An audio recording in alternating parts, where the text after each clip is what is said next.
لنا ما مضى يا واسع الكرم لعل رحمة ربي حين يقسمها تأتي على حسب العصيان في القسم يا ربي بالمصطفى بلغ مقاصدنا واغفر لنا ما مضى يا واسع الكرم يا ربي واجعل رجائي غير منعكس لديك واجعل حسابي غير منخرم يا ربي بالمصطفى بلغ مقاصدنا واغفر لنا ما مضى يا واسع الكرم والآل والصحب ثم التابعين لهم أهل التقى والنقى والحلم والكرم يا ربي بالمصطفى بلغ مقاصدنا واغفر لنا ما مضى يا واسع الكرم يا ربي بالمصطفى بلغ مقاصدنا واغفر لنا ما مضى يا واسع الكرم يا ربي بالمصطفى بلغ مقاصدنا واغفر لنا ما مضى يا واسع الكرم اللهم صل وسلم وبارك عليه. Allahumma sholli wasallim. Terima kasih pada Ustadz Irfan yang telah memimpin kita dalam pembacaan salawat, yang mudah-mudahan kita selalu dengan membaca ini selalu bisa mencintai, berharap agar syafaat Allah, syafaat Rasulullah diberikan pada kita. Amin ya rabbal alamin. Baik, tidak berpanjang kalam, sekali lagi bahwa kita membahas kitab Safinatun Najah dengan tema syarat sah sujud yang akan dibawakan oleh guru kita Ustadz Ahmad Zarkasi. Kepada Ustadz Ahmad Zarkasi LC dipersilahkan untuk buku di halaman 19. Di 19 bisa bagi jamaah yang memegang buku membuka buku halaman 19. Baik, kepada Ustadz Ahmad Zarkasi kami persilahkan. Allahumma sholli ala Muhammad.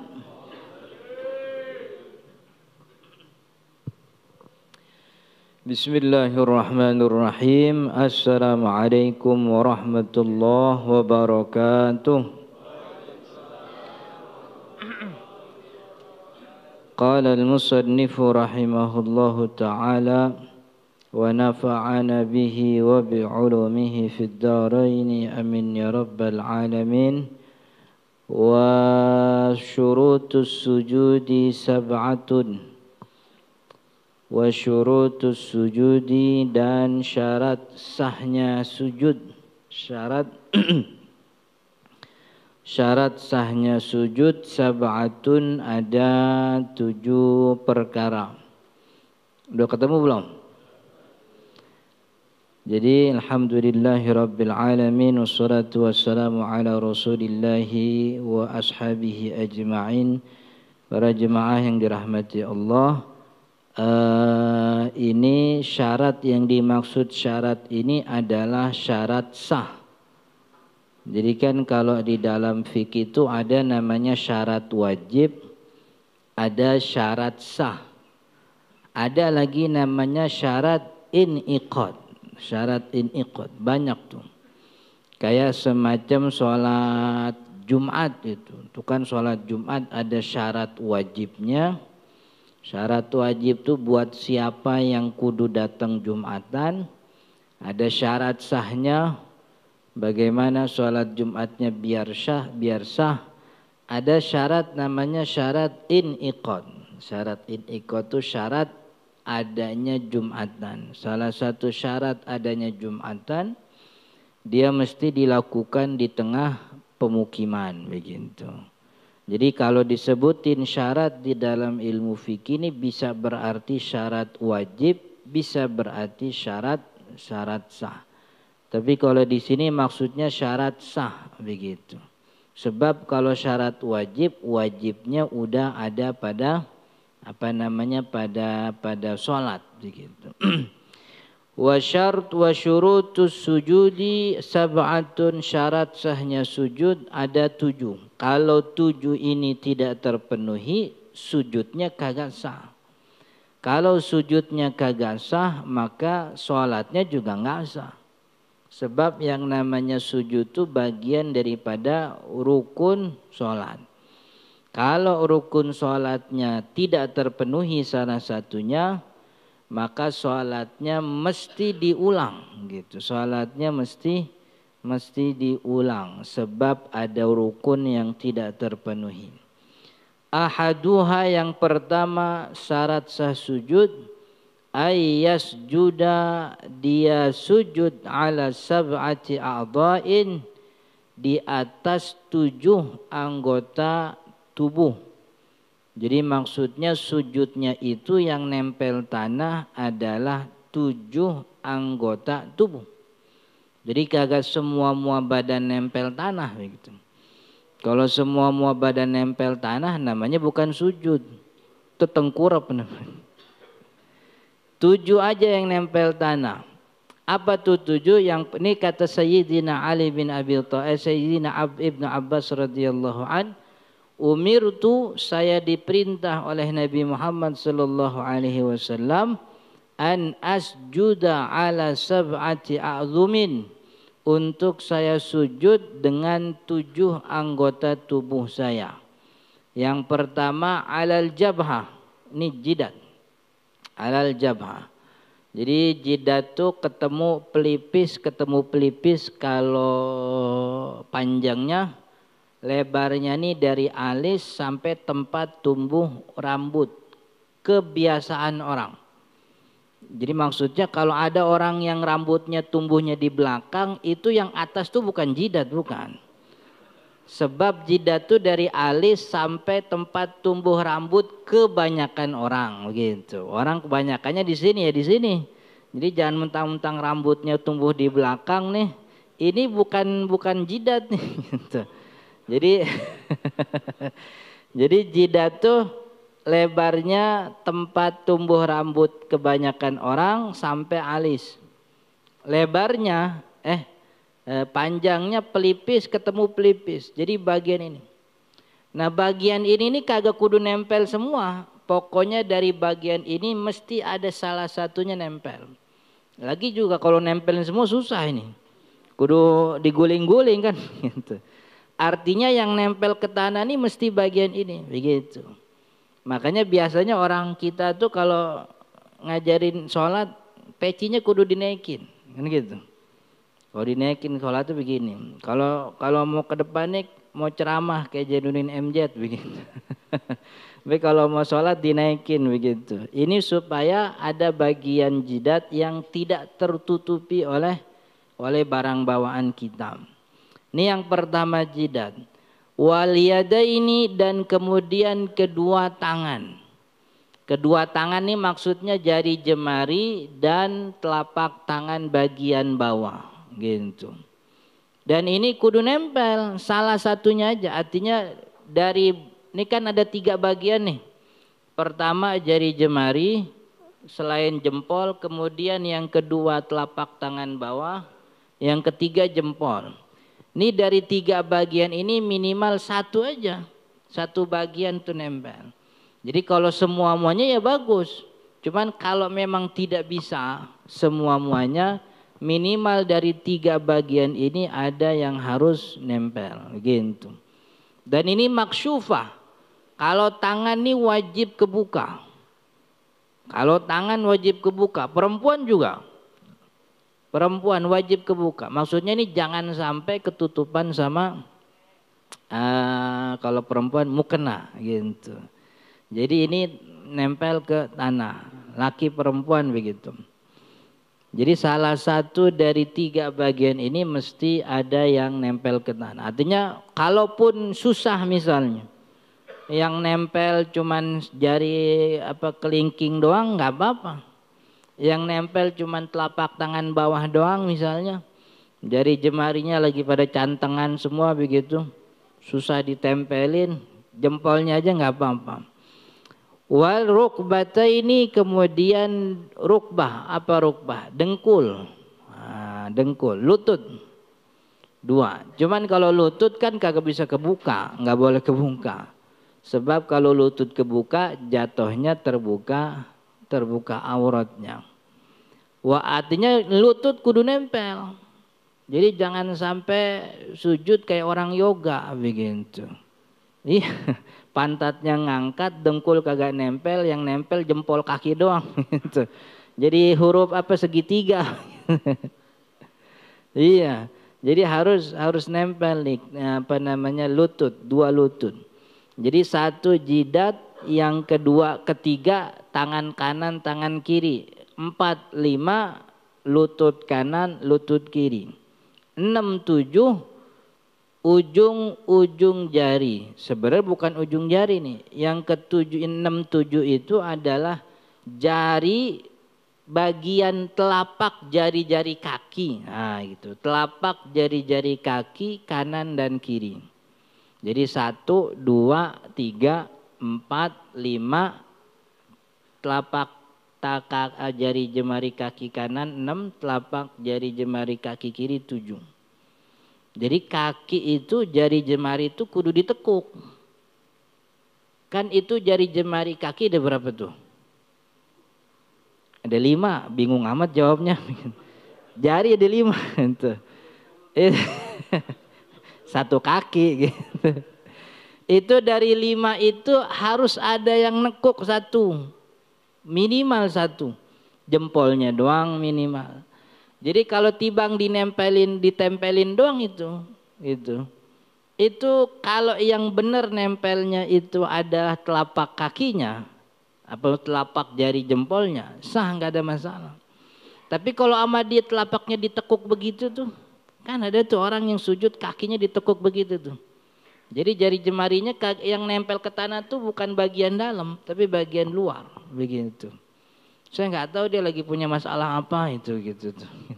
Pokoknya ini sujud jangan ditekuk begini, tapi kudunya digitu tuh. Jadi jari jemarinya tuh ada yang bagian telapak tangan kaki telapak apa sih?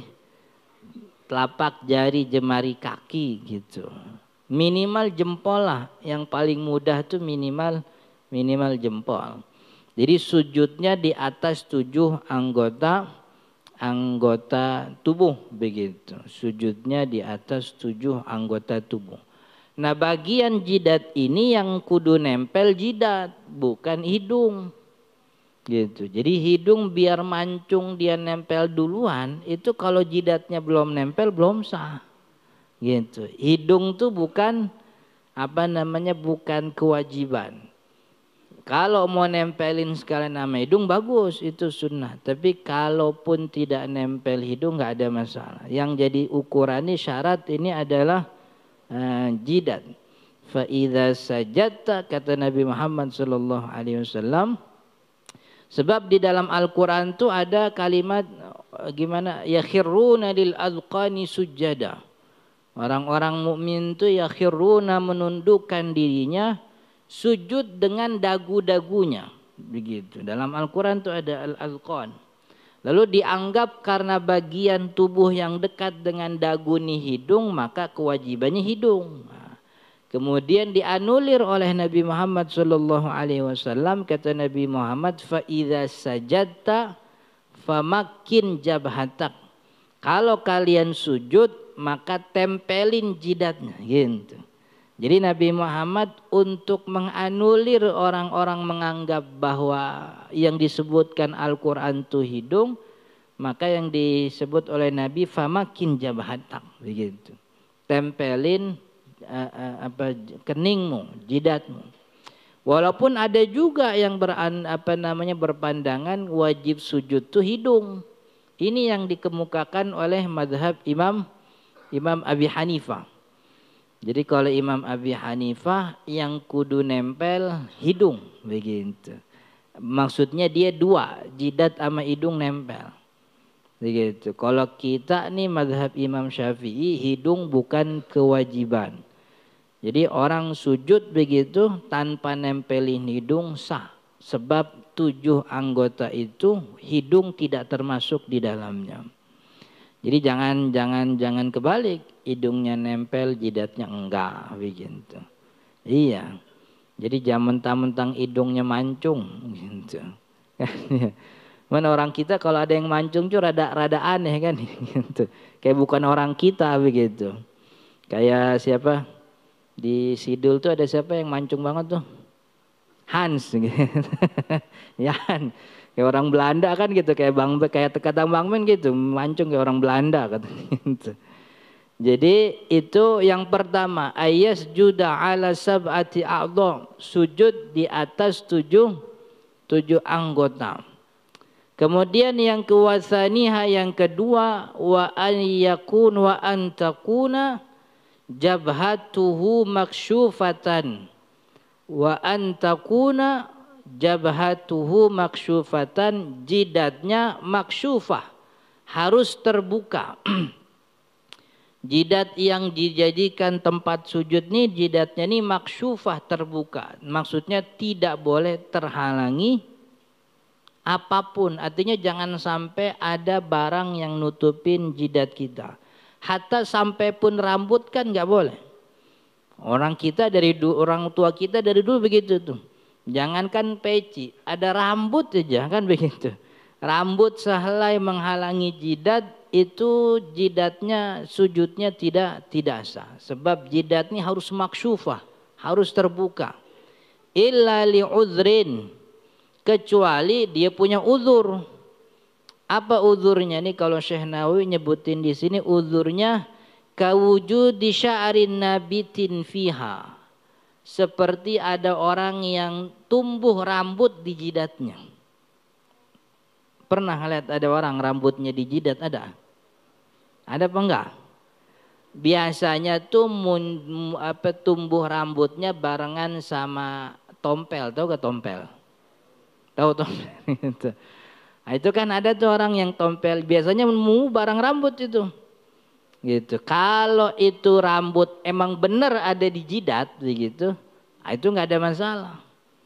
Tapi kalau rambut dibikin dijidatin, jadi dibawa-bawa ke jidat itu nggak sah. Jadi kudu maksyufah, terbuka. Jadi jidatnya tidak boleh ada sesuatu, kecuali uzur, rambut yang tumbuh di jidat, wa isobatin, atau juga diuzurkan, dimaklumi uzurnya isobah. Isobah itu perban. Kalau ada yang memang punya luka, jadi dia punya luka di kepala, lalu kata dokter ini harus ditutup. Kalau kagak ditutup nanti bahaya. Maka ini harus ditutup. Maka ketika dia ditutup, dia sujud dengan itu tidak ada masalah. Sebab ini yang namanya uzur begitu, uzur. Wa suqbatin futihat fiha fil insidadil khalqi, atau juga bisa jadi dia pakai perban sebab ada lubang di jidatnya yang kalau tidak ditutup maka membahayakan. Maka ini boleh ditutupi. Artinya kalau nggak ada apa-apa nggak boleh itu tertutup. Jadi kalau sujud memang benar nih, peci sorban kudu diangkat begitu. Jadi bagian jidatnya seluruhnya dari mulai alis sampai tempat tumbuhnya rambut itu harus terbuka. Tidak boleh ada yang menghalangi begitu. Kemudian yang ketiga, satu harus sujud di atas 7 anggota tubuh.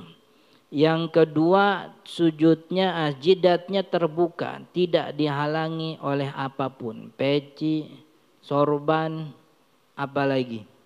Termasuk barang yang ini yang panjang kayak kabel. Kalau imam itu kan biasanya pakai mic kabel tuh. Itu kabel itu juga tidak boleh menghalangi, sebab itu memang barang bawaan jatuhnya. Itu tidak boleh. Nanti ada penjelasannya. Wasalisuha, dan yang ketiga at-tahamulu bi ra'si. Ini yang ketiga, ini namanya at-tahamul. At-tahamul itu kalau bahasa Indonesianya menekankan, bi ra'sihi dengan kepalanya ketika sujud. Jadi ada penekanan kalau sujud tuh jidatnya ditekan. Jangan tibang asal nempel doang. Jadi ada penekanan. Makanya ini kalau kayak gini ini, jadi saya punya pengalaman. Ada maksudnya orang kan ngelihat saya katanya saya punya tanda sujud begitu. Ada apa enggak? Padahal bukan tanda sujud. Ini koreng kering jatuhnya. Iya dulu. Jadi dulu bersih saya, muka saya bersih. Cakep begitu. Dulu kata emak saya anak boto atau anak boto. Ya anak boto, cakep pokoknya. Enggak, waktu pesantren dulu, karena pesantrennya di Bogor dan waktu itu saya belum pernah kemana-mana. Jadi satu-satunya waktu saya keluar dari Jakarta itu ya ke pesantren. Nantinya belum pernah jalan-jalan kemana, keluar Jakarta tuh langsung pesantren. Itu kena kayak ada alergi, cuaca Bogor beda, iya alergi. Itu percaya nggak percaya, itu alerginya tuh bisulan di jidat.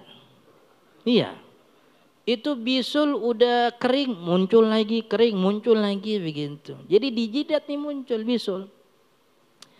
Jadi karena kita santri, dulu santri seada-adanya, kita kagak sholat kagak pakai sejadah, sholat begitu aja di masjid pesantren, pakai keramik. Jadi karena kita kagak tahu urusan, pokoknya sujud aja. Jadi itu bisul ditempel aja terus. Gitu. Itu lama kelamaan dikering. Bisul kan kalau kering jadi apa tuh?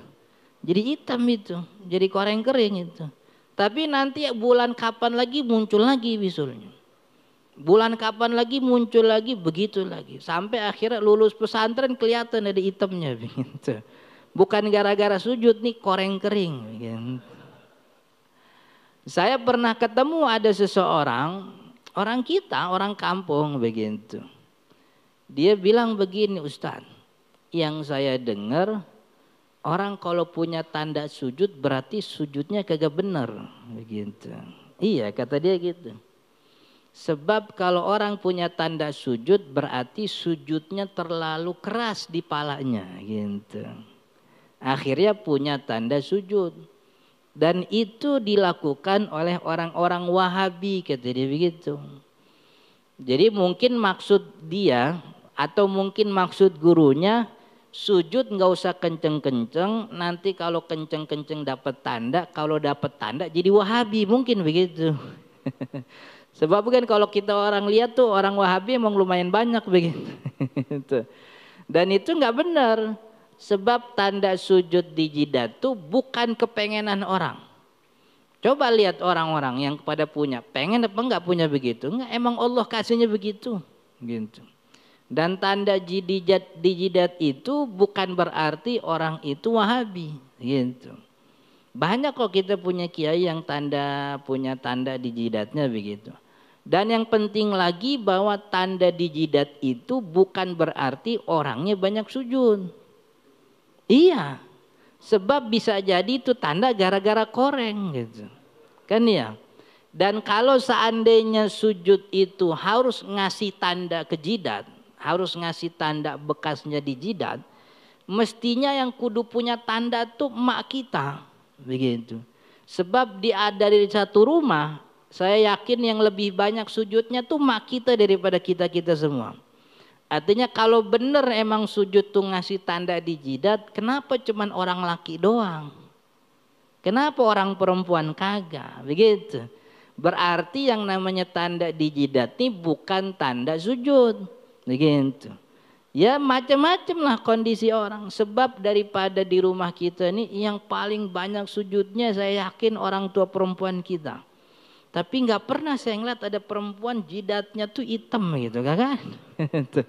Apalagi yang perawan. Kalau perawan punya tanda jidat hitam tuh kagak ada yang mau itu. Kan ya. Jadi maksud saya berhenti mengkategorikan orang kalau punya tanda jidat itu berarti soleh. Berarti rajin sujud, enggak. Banyak kondisi seseorang yang bikin dirinya tuh di jidat punya tanda. Gitu. Kalau dia benar emang orang soleh nggak bakal pamer tanda jidatnya. Kan begitu. Kan ya. Jadi nggak pernah ada orang yang pengen itu, nggak pernah ada orang yang pengen punya. Ya tiba-tiba datang aja itu, ada aja, begitu. Dan kalau kita lihat di dalam Al-Quran itu surat Al-Fat ketika Allah menceritakan Nabi Muhammad dan pengikutnya, kan kata Allah simahum fi wujuhihim min atharis sujud. Tandanya orang-orang mukmin itu yang ngikutin Nabi Muhammad, simahum fi wujuhihim, di wajahnya asarus sujud, ada bekas sujud. Tidak ada satupun ulama ahlus sunnah yang bilang bahwa yang disebut di dalam Al-Quran itu maksudnya ini, enggak ada. Yang disebut di dalam Al-Quran simahum fi wujuhihim min asaris sujud, itu tanda sujud itu munculnya nanti di hari kiamat. Dan munculnya tanda sujud bukan di jidat, tapi di wajah. Yang namanya wajah nih semuanya nih. Dari mulai dagu sampai ujung rambut, dari tempat tumbuh rambut, kuping ketemu kuping, ini namanya wajah. Jadi kata Imam Ibnu Katsir, ini tanda sujud nih munculnya nanti di hari kiamat. Allah tampakkan cahaya di muka orang-orang mukmin yang rajin sujud di dunianya, begitu. Jadi bukan akan nampak di dunia, bukan. Gara-gara dia rajin sujud di dunia, nanti di akhirat muncul cahaya daripada wajahnya. Ini nyambung sama hadis Nabi Muhammad SAW yang mengatakan inna ummati ya'tuna yaumal qiyamati ghurran muhajjalin min asaril wudu, kan begitu. Kata Nabi, nanti di hari kiamat umatku tuh akan dibangkitkan dalam keadaan ghurran muhajjalin.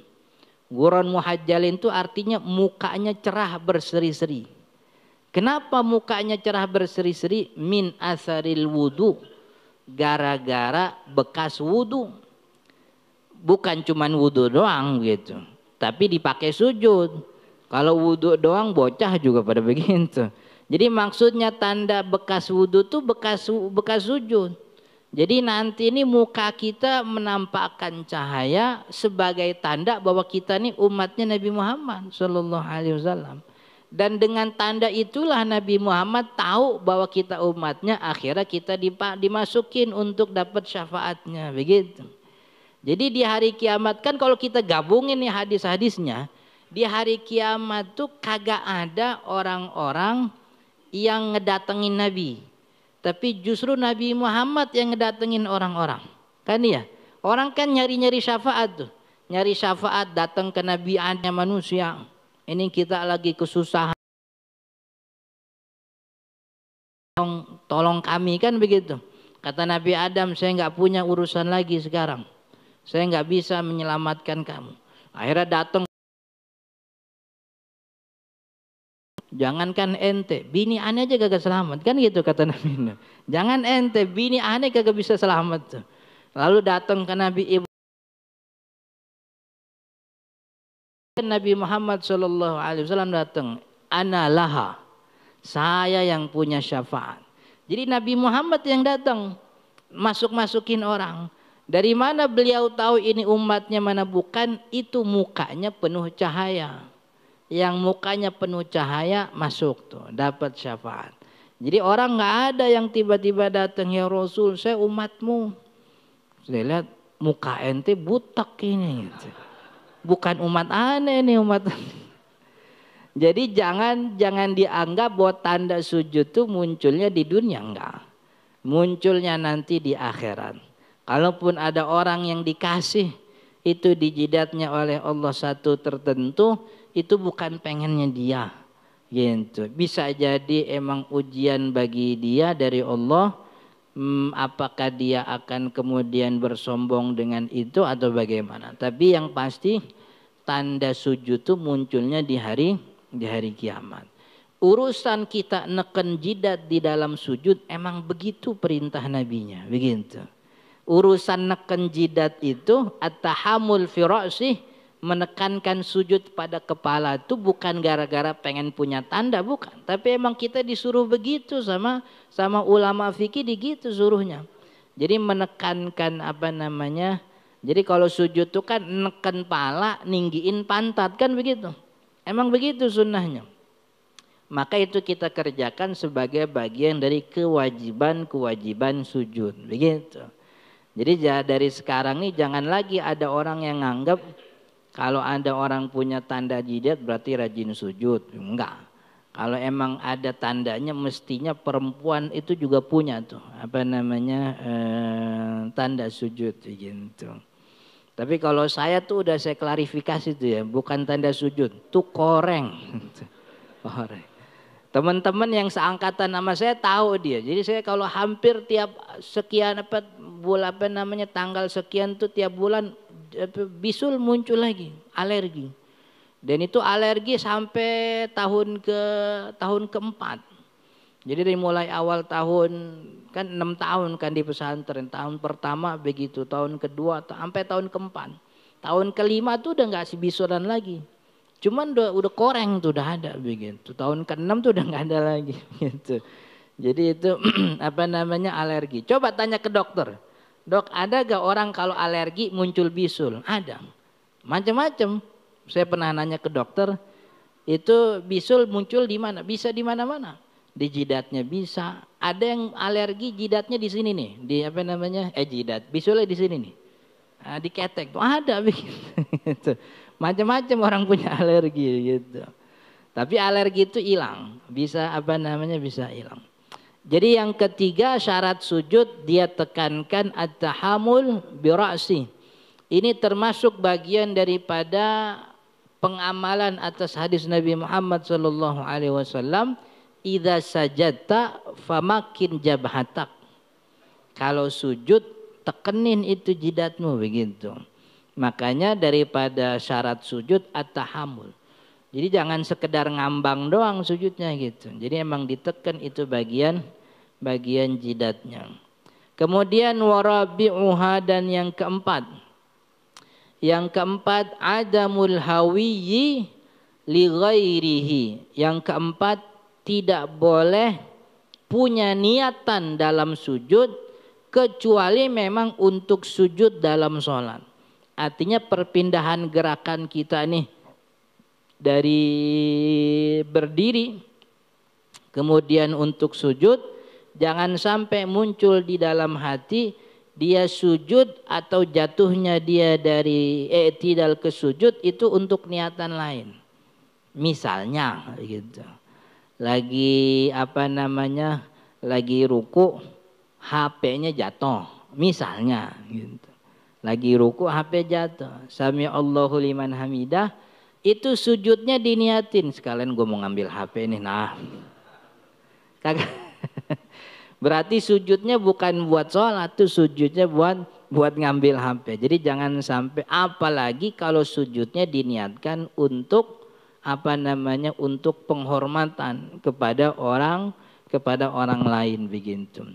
Itu namanya, yaitu as-suqut adalah yaqsida bisujudi ghairahu wahdah. Jangan sampai ada niat ketika sujud selain memang untuk sujud. Enggak boleh ada niat yang lain. Wa khamisuha, dan yang kelima. Syarat sujud yang kelima, alla yasjuda ala syai'in.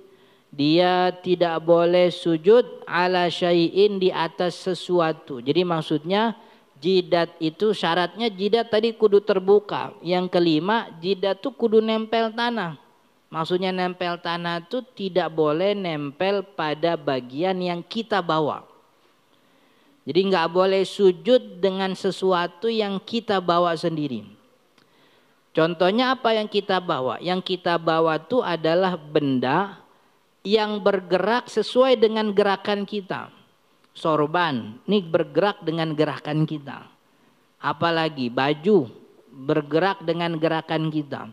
Dulu ada ada orang Arab tuh punya gamis itu tangannya lebar, namanya kum. Jadi lubang tangan tuh lebar namanya kum, begitu. Nah dulu itu Nabi Muhammad SAW melarang. Jadi orang tuh kalau mau sujud ini kumnya dilebarin sama dia, sujud di atas kum, begitu. Nah itu kemudian dilarang.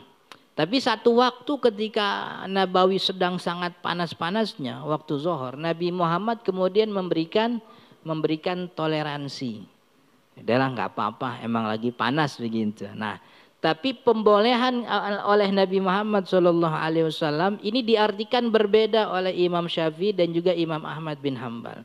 Imam Syafi'i bilang itu pembolehan itu karena uzur lagi panas.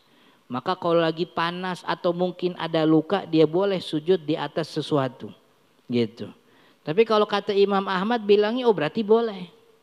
Makanya dalam pandangan Imam Ahmad itu sujud kalau sujudnya ketemu sama sorban dia nggak ada masalah gitu. Tapi kalau kata Imam Syafi'i nggak boleh, sebab yang dibolehin sama Nabi itu uzur doang, kan kagak tiap hari.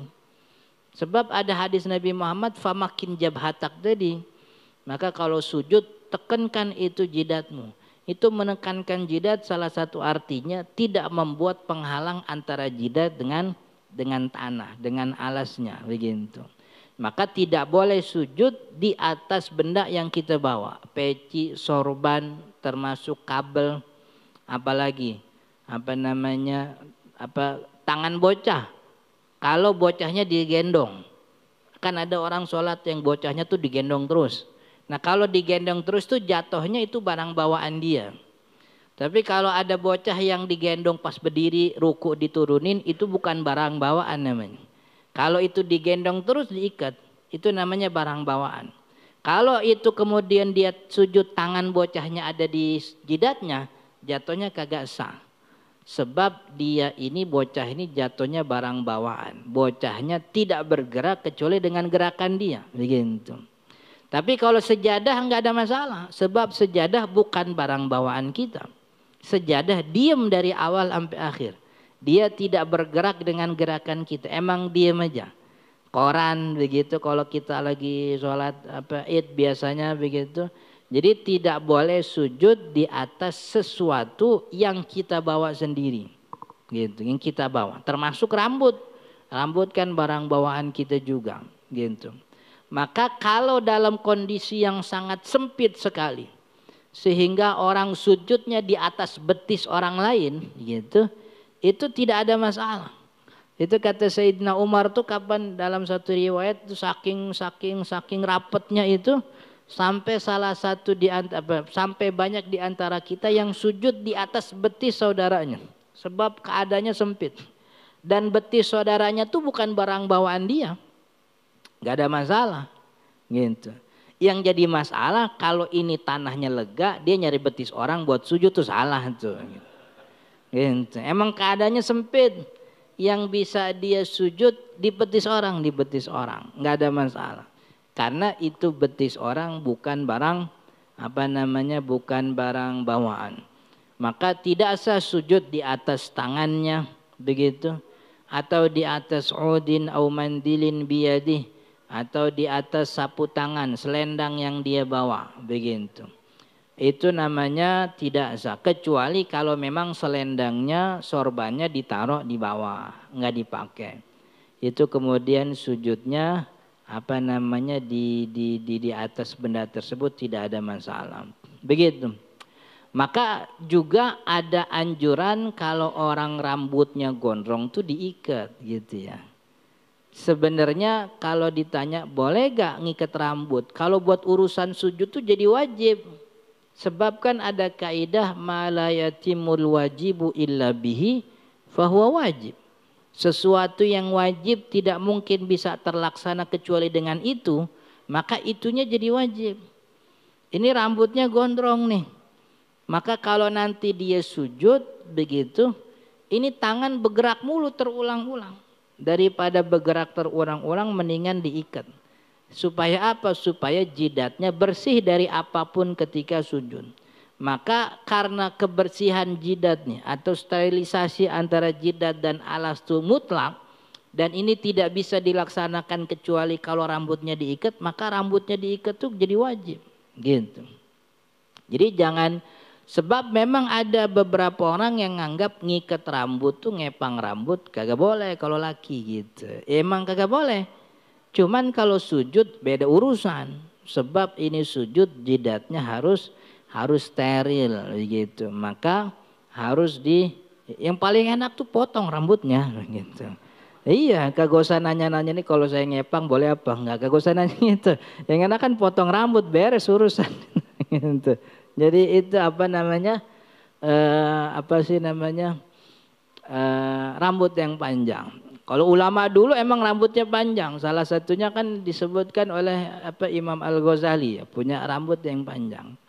Jadi dulu ceritanya Imam Al-Ghazali itu kalau dia mudzakarah, rambutnya tuh diikat di ranting pohon. Jadi kalau dia ngantuk ketarik sama rambutnya bangun lagi begitu. Iya, jadi ngantuk diketarik sama rambutnya bangun lagi begitu. Orang kita kagak ada yang begitu, rambut panjang cuman buat gaya-gayaan doang kan gitu.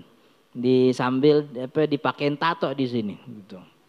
Tatonya jagal gitu. Jagalah kebersihan gitu. Jadi itu yang ke-5. Yang ke-6 wasadisuha, dan yang ke-6 irtifa'u asafirih, mengangkat bagian bokong. Asafil itu bagian bawah sebenarnya. Cuman bagian bawah di dalam tubuh itu ya pantat. Maka maksudnya irtifa'u asafilih, mengangkat bagian bawah. Maksudnya mengangkat bokongnya, pantatnya lebih tinggi dibanding palanya gitu. Wa hiya ajizatuhu wa mahaulaha, dia adalah bagian belakang pantatnya dan bagian yang ada di sekitarnya. Jadi itu otomatis orang kalau neken jidatnya pantatnya terangkat gitu, otomatis. Maka untuk membuat ini pantat terangkat sesuai dengan bagaimana mestinya, itu dianjurkan pahanya lurus. Ya, dianjurkan pahanya lurus. Cuman kalau pahanya dilurusin, itu tempat sujudnya jadi kagak muat. Karena untuk ngelurusin tuh dia kudu ngambil 2 sop jatuhnya kan. Maka itu menyulitkan. Karena itu menyulitkan nggak apa-apa, pahanya nggak usah lurus, miring dikit, yang penting jidat sama pantat lebih tinggi, dah gitu. Jadi nggak usah istilahnya, kalau kata orang kampung nggak usah terlalu ngoyoh banget, mau pahanya lurus, akhirnya dia makan tempat orang. Kecuali kalau sholat sunnah, yang mana orang kiri kanan udah nggak ada, dia sholat sendiri, atau sholat ba'diyah kan tempatnya rada luas begitu. Tapi kalau sholat berjamaah begitu, itu mesti banyak hal-hal yang ditoleransi kan ya. Termasuk kan tangan nih, anjurannya kan tangan kita lebarin begitu kalau sujud. Tapi kalau lagi berjamaah malah nggak dianjurin. Kalau lagi berjamaah justru malah jadinya ngeributin orang itu. Beres sholat bukan zikir, diberantem. Maka cukup ini tangan seukuran palanya, nempel di samping pala, ini keteknya dikekepin supaya tidak mengganggu orang. Kalau biar sholatnya seperti ini begitu, maka sholatnya di rumah. Jadi qobliyahnya di rumah, ba'diyahnya di rumah, itu kan bisa ngelebarin. Tapi kalau di dalam sholat berjamaah, ini merepotkan gitu. Termasuk itu juga kan kalau sholat berjamaah tuh kadang-kadang orang mau banget nempelin kakinya ke kaki orang begitu.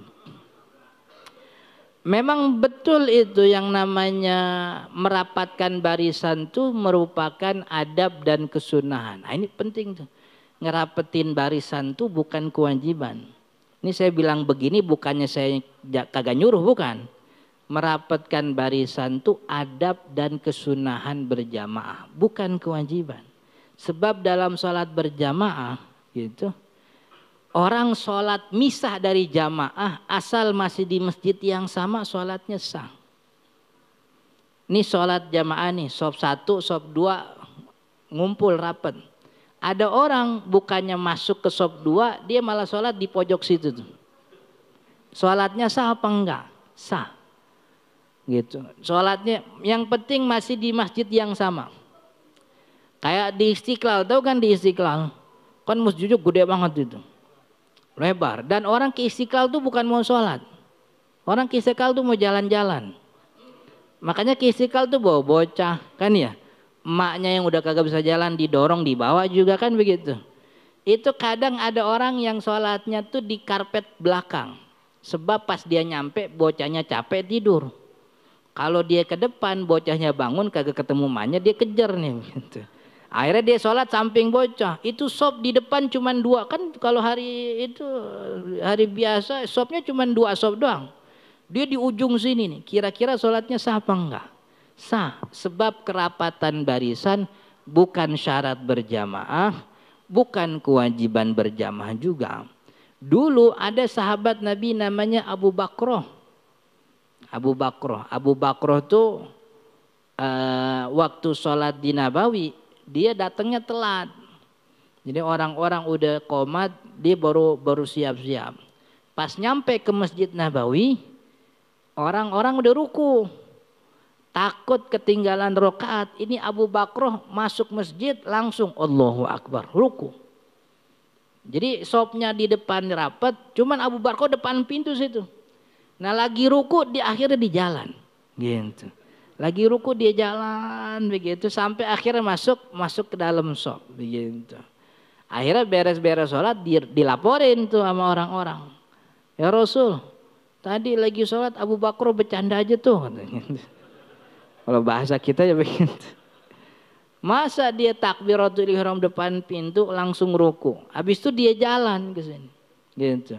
Lalu kata Nabi Muhammad SAW, ya Abu Bakar, la tu'id. Jadi la tu'id itu kalau kalimat bahasa Arab lam alif ta ain dal. La tu'id. Nah ini la tu'id ini riwayatnya banyak. Ada yang nyebut la tu'id, ada yang nyebut la ta'ud, ada yang nyebut la ta'du. Jadi sama tuh hurufnya lam alif ta ain dal. Kalau la tu'id artinya jangan begitu lagi gitu. Jangan begitu lagi besok-besok. Maksudnya kalau mau sholat masuk dulu ke dalam shop, kemudian baru takbiratul ihram. Tapi tidak ada kalimat Nabi sholatnya batal, ulangin, enggak. Nabi Muhammad cuma bilang la tu'id, besok-besok jangan gitu lagi.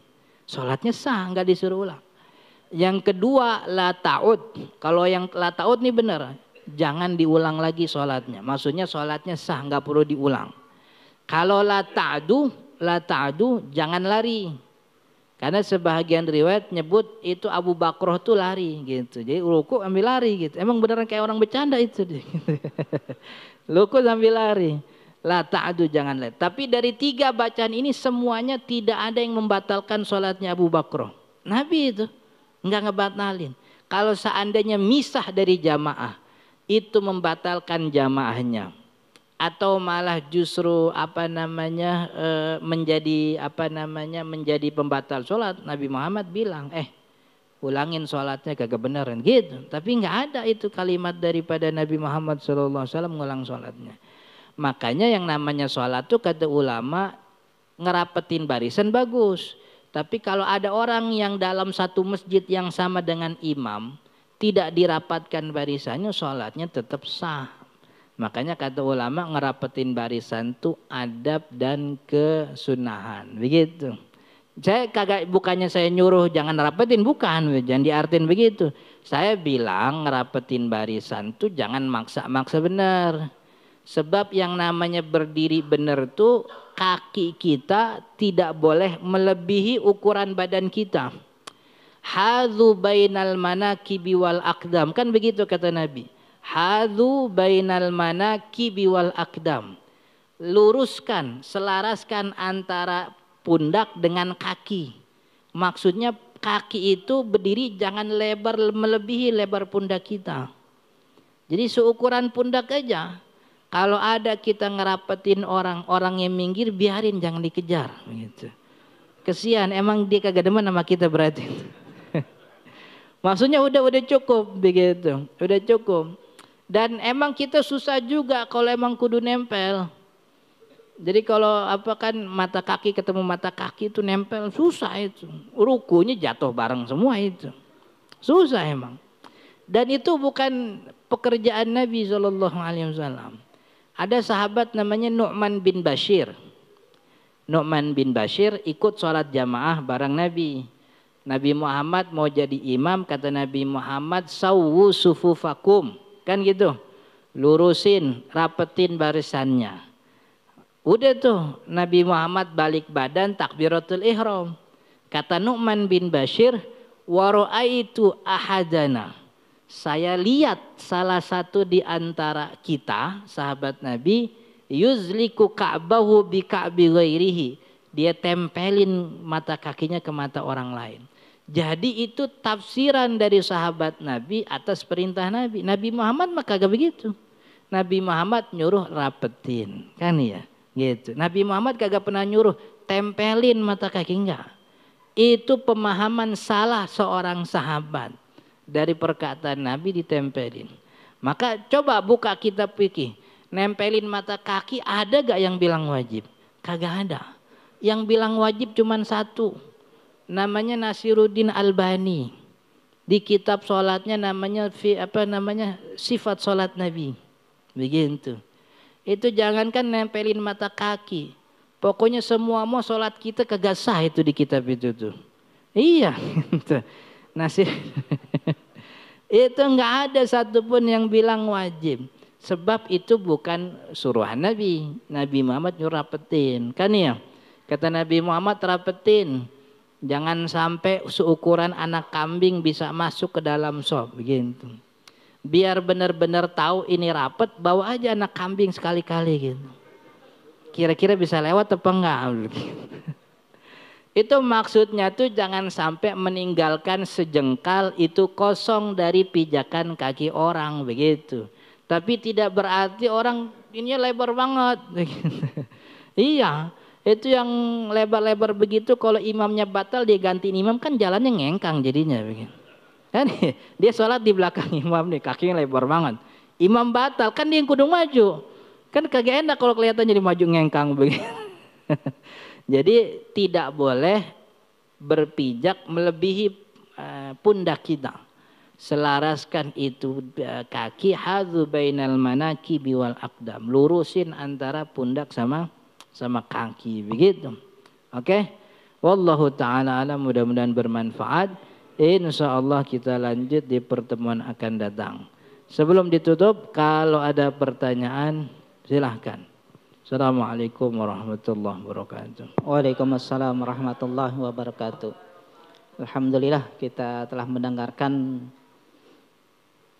ilmu tentang sujud baru sujud ya Ustaz ya. Padahal tadi ada 7 ya. Baru 1 kita. Baik para jamaah, ada yang mau ditanyakan sebelum kita tutup? Dari bapak-bapak maupun ibu-ibu mau tanya. Silakan Pak. Ya, terima kasih. Assalamualaikum warahmatullahi wabarakatuh. Waktu kita sujud itu telapak kaki kita itu dirapatkan atau direnggangkan gitu. Ya, serasa itu saja. Udah ya? Minumannya macam-macam, saya lagi milih ini. Atau satu lagi nih Ustaz, ada WA. Ya. Di musolah Abeh Majid, selama haji imam dibadalin kalau sujud. Kalau sujud doang. Nah, badalnya sujudnya sujud terakhir panjang banget dah katanya. Oh, iya. Tolong tanyain hukum imam yang sujud panjang banget bagaimana gitu. Kelamaan. Besok-besok kasih tanda tuh depan pengimbaran. Sujud terakhir kagak boleh lama begitu. Biar imam tahu. Pertama kaki itu, jadi kaki itu memang kan tadi syaratnya kaki itu jarinya ngelipet gitu ya. Jadi yang nempel tanah tuh ketika sujud telapak jari jemari, makanya kudu dilipat. Posisi kakinya tuh apakah kedua kaki itu rapat nempel atau terbuka, itu tidak ada ketentuan yang harus. Cuman disunahkan, sunnahnya itu di mana? Saya lupa bacanya. Sunnahnya itu antara kaki itu dilebarkan seukuran satu kepal. Jadi ini telapak kaki itu ketika sujud ini dipisahin dikit seukuran satu kepal tangan. Dalam beberapa kitab disebutkan shibr. Shibr itu satu jengkal. Tapi itu merupakan sunnah, bukan kudu, bukan harus. Artinya dia mau ditempelin nggak apa-apa, dirapetin, mau dibuka juga nggak apa-apa. Yang penting waktu sujud tuh jari jemarinya harus nempel telapak kaki jari jemari gitu. Jadi tidak boleh, coba contohin antum. Antum sujud ngadep sono. Iya, coba. Nah jari jemarinya dilipat sujud. Nah ini begini nih, nah dilipat tuh gitu tuh. Gitu.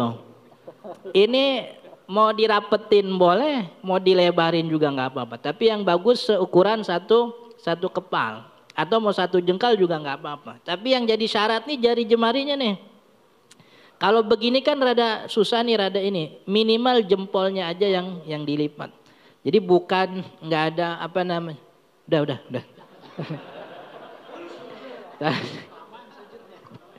Jadi yang disyaratkan tuh lipat jari jemarinya. Adapun telapak kakinya dirapetin nggak ada masalah. Cuman sunnahnya antara telapak kaki itu seukuran satu kepal atau satu jengkal begitu. Itu yang pertama. Kemudian yang kedua soal sujud lama.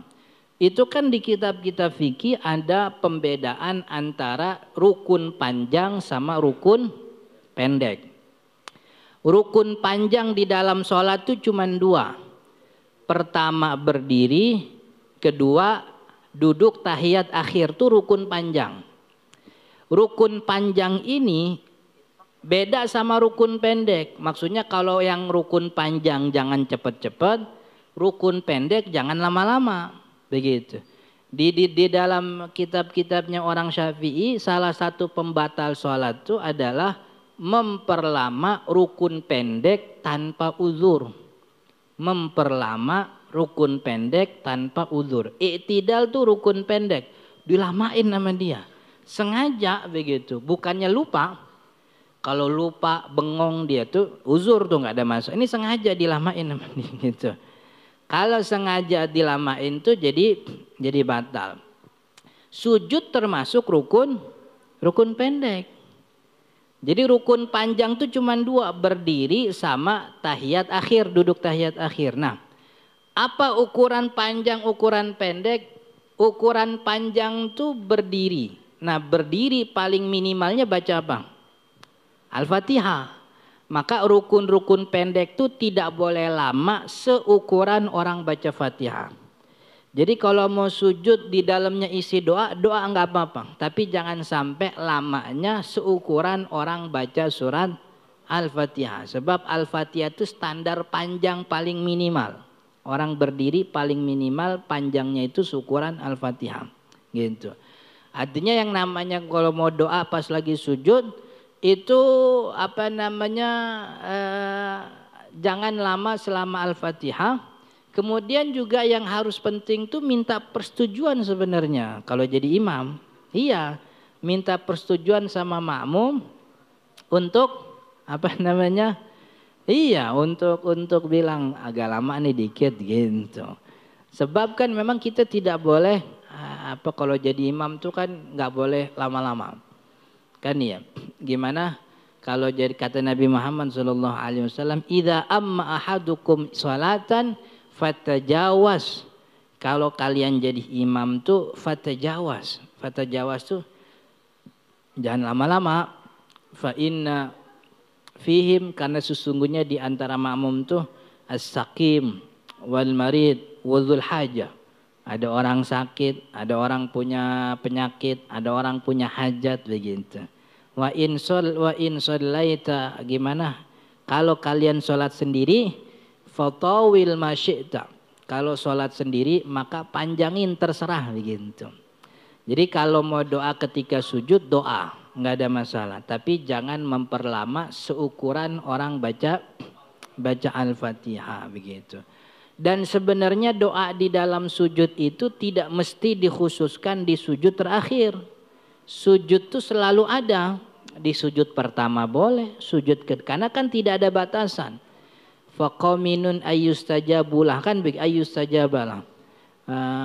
Tempat paling dekat hamba kepada Tuhannya sujud, dan itu tidak dikhususkan apa sujud awal, sujud terakhir, di sujud mana aja. Maka kalau sujud ketika sujud dibagi-bagi, kita punya hajat ada 5. Sujud di dalam sholat ada berapa tuh? Kalau sholatnya 2 rakaat kan 4 kali sujud. Kalau kalau rakaatnya 4, 8 kali. Nah, maka dari 5 doa itu kita bagi nih. Ini doa pertama di sujud kedua, doa kedua di sujud ketiga, gitu. Jadi dibagi atu-atu, gitu. Biar biar tidak memperlama sujudnya. Cuman memang yang jadi masalah ini perlu dipelajari. Saya juga belum sempat buka kitabnya. Apakah memperlama sujud untuk doa? Gitu. Itu termasuk yang dikatakan sebagai uzur. Kalau saya ragu-ragu sebab doa itu bukan bagian dari zikir sholat. Bukan bagian dari zikir sholat. Di Kasyifatus saja tuh Syekh Nawawi kan imam itu tidak boleh lebih dari 3 kali baca subhanallah. Jadi kan kalau orang sendiri nih tasbih subhanallah 1 kali, 3 kali, maksimalnya 11 kali. Imam itu kagak boleh lebih dari 3. Kata Syekh Nawawi begitu. Walaupun kalau lebih jatuhnya makruh, sebab kalau lebih dari 3 udah jatuhnya kelamaan. Kasihan makmum. Itu yang tasbih yang merupakan bacaan sholat. Doa itu bukan bagian dari bacaan sholat. Doa ditempatkan oleh Nabi Muhammad SAW di mana? Di dalam sholat. Habis baca tahiyat. Kan ya?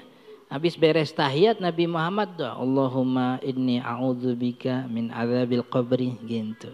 Dan sepanjang riwayat kita dapetin bahwa Nabi Muhammad SAW kalau sholat lamanya di mananya? Di berdirinya, kan ya?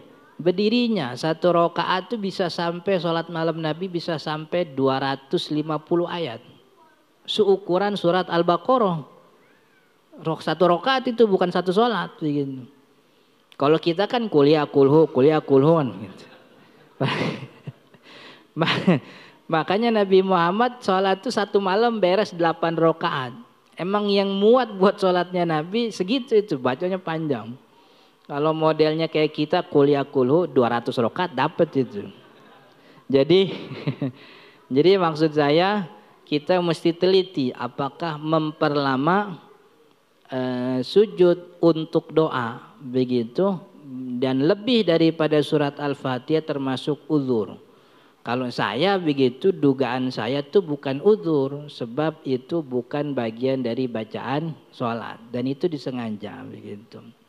Maka daripada itu ya kita bilangin imamnya sujud jangan lama-lama dah begitu. Kalau mau doa pas sujud habis sholat aja sujud lagi, namanya sujud mutlak kan begitu. Jadi tidak perlu di dalam sholat begitu.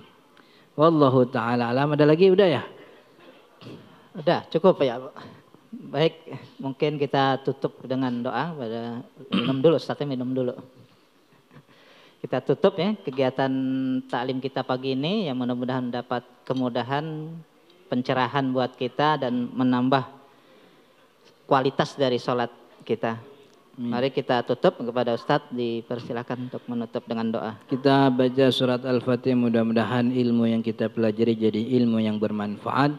Orang tua kita, keluarga kita, tetangga kita, saudara kita yang sedang dalam keadaan sakit, mudah-mudahan diberikan kesembuhan oleh Allah. Yang sedang dalam kesusahan diberikan jalan keluar. Yang sedang dalam kekurangan diberikan kecukupan oleh Allah Subhanahu wa taala. Al-Fatihah. أعوذ بالله من الشيطان الرجيم بسم الله الرحمن الرحيم الحمد لله رب العالمين الرحمن الرحيم مالك يوم الدين إياك نعبد وإياك نستعين اهدنا الصراط المستقيم صراط الذين أنعمت عليهم غير المغضوب عليهم ولا الضالين آمين اللهم صل على سيدنا محمد وعلى آل سيدنا محمد اللهم اغفر لنا ذنوبنا ولوالدينا وارحمهم كما ربونا صغارا اللهم انفعنا بما علمتنا وعلمنا ما ينفعنا وارزقنا علما نافعا وارزقنا فهما صحيحا في الدين يا رب العالمين اللهم اجعل جمعنا هذا جمعا مرحوما واجعل تفرقنا من بعد هذا تفرقا معصوما صلى الله على سيدنا محمد وعلى آله وصحبه وسلم والحمد لله رب العالمين السلام عليكم ورحمة الله وبركاته. Waalaikumsalam warahmatullahi wabarakatuh. Diumumkan bahwa infak